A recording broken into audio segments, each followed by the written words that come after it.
जय जगन्नाथ केमिति अच्छे आपण माने मु स्नेहा स्नेहा डेली लाइफ को आपण मानक स्वागत। आसंतु आमे आज दही बरा बनैबा। आ दही बराटा बहुत बढ़िया लगे टेस्ट।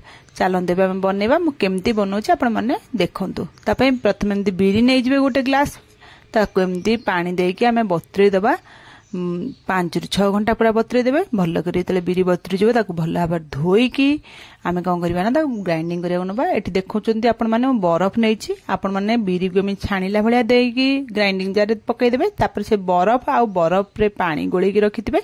से बरफ आ बरफ पानी से पानी टाको देकी आमे बिरीटा को ग्राइंडिंग करबा। एमती बरफ आ तार पानी देकी आमे बिरीटा ग्राइंडिंग कले ना बिरीटा पूरा फ्लफी हेकी बाटी हबो आ ग्राइंडिंग जार भी अटकट हबोनी। हेतिमे आपण माने तले बिरी बाटुचंती एमती बिरी सहित बरफ रो पानी बरफ देकी मु जेमती बतौची आपण माने सेही भली बाटंतु। आ देखिबे बिरी पूरा मोटा हेकी बाटी हबो आ बढ़िया मजारे फ्लफी हेकी बाटी हिजबो। तर सब बिरी गुडा बाटी हेगला बिरी गोटे जगह को आमे काढी देबा। काढी देला परे भले करी आमे जको करे भले की ताको हाथ रे फेणै देबा। जेमती फेंटी देले हमर बिरीटा जिंदी फ्लफी हेजिबो। आउरी हमर त एमती बरफ देकी बाटी चंदी त फ्लफी थिबो हेले भी आमे हाथ रे एमती फेंटी देले आउरी फ्लफी हेजिबो। एमती हाथ रे ताको फेंटी देबा। भल करी ताको फेंटी देबा। 5 ରୁ 10 मिनिट पूरा भल करी फेंटी देबे। फेंटी देला परे आमे कोन करे ताको साइड रे आधा घंटा पई रेस्ट करिया को थोई देबा। संगे संगे बरा छाणीबानी आमे आधा घंटा रखि देबा। आधा घंटा परे आमे बरा छाणीबा को जिबा।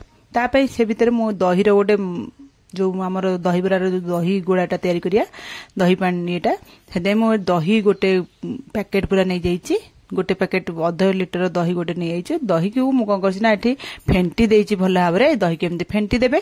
फेंटी देला परे आमे कोन करबा ना आगे पानी रे बराटा को छाणी के पकेबानी डायरेक्ट आमे दही पानी रे ही पकेबा।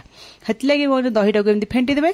फेंटी देला परे नख उषुम पानी जेमती आपण माने आंगुठी देले पानीटा माने सही पारुथिबे सेतिकी गरम पानी को आमे पकेइ देबा। गोटे लिटर भलिया गरम पानी पकेइ देबा। हेतरे भजा जीरा गुंड आ लूण पकई देबा। पकई दे ताको भल्ला करी फेंटी देबा जे सब मिसी जीव दही संगरे। तापरे एठी मु आंब कसिया अदा अल्पटी रखितली आंब कसिया अदा भी पकई देबी। आपण मान पकरे दे आंब कसिया अदा थिबो पकेइबे न ताको स्किप कर देबे।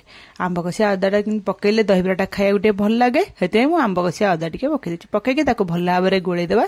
गोळेइ के हमें गोटे साइड रे रखि देबा। तापर चलंत हमर तो आधा घंटा हे गेलानी। मु एठी सुजी नै छोडे आधा कप ए आधा कप सुजी रे आमे कोन करबा ना ताको डायरेक्ट एमती बिरी गुळा रे पकेइबानी। ताको प्रथमे गने पानी देबा। पानी देकी ताको 2-3 मिनिट बतुरिया पे छाड देबा। 2-3 मिनिट से जिंदी भल करे सुजी पानी को सब टाणी माने ऑब्जर्व जति पानी सुखी नबा कथा सुजी सेति पानी ऑब्जर्व कर देबो। तापर आमे 2-3 मिनिट परे सुजी केमती चिपुडी की बिरी आना रे पकेया पूरा चिपुडी देबे। पानी रखिबेनी पानी पानी पकेइबेनी चिपुडी पकेइ देबा। पकेइ देके आमे लूण टोटली पकेइ रखले लूण पकेइ देबा। लूण पकेइ देके सुजी बिरी लूण भल करी ताको मिसै देबा। जे सब जांग भल करी मिसी जिवो। मिसी गेला परे सेति देखो मु तेल गरम करिया बसि देथिला। तेलटा पूरा गरम करिवे। तेल ठंडा तेल रे बिरी माने बरा पकेइबे नाही। हेते आपण माने बिरी बरा कला बेले पूरा तेल गरम करथुवे। गरम होला परे एमते आंगुठी हाथ रे पानी हाथ हेकी एमते बिरी धरि के आंगुठी रे कणा कर देकी आपण माने एमती पकेइ देबे सब तेल रे। आ पकेइ देकी ताको गैस हाई फ्लेम रे आपण माने बरा तेल छाणीबे। हाई फ्लेम रे ही छाणीबे लो फ्लेम करिवेनी।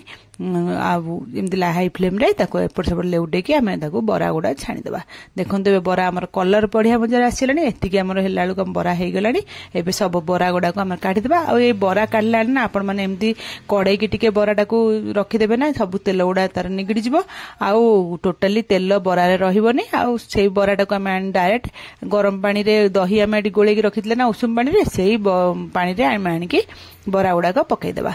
पकई देकी तापर हम फिर आउ गोटे भारी मु आपण मानन करके देखै देली। देखंतु सब जांग बरा मोर एठी हेई गलानी। मु आनी सब जांग बरा को एई गरम पानी दही जो गोळे की रखितली सेही गोळा रे पकई देला।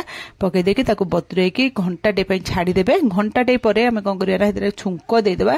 छुंको पे एठी रिफाइन तेल गोटे पैन ने गरम कर दी। सेतरे सुखिला लंका 3-4टा सोरिष गोटे मध मुठा हबो। आ भुसा पत्र गोटे अध मुठा खंड मुठा टे पाखा पाखी पकई देबे। पकई देकी जो छुंकोटा को गोळे देबा। ए छुंकोटा देले ना दही बरा रे बहुत बढ़िया बास्ना आसे। खाइबा को मते बहुत बढ़िया लगे। ए छुंकोटा को नै कि हमें दही बरा रे एमती पकई देबा।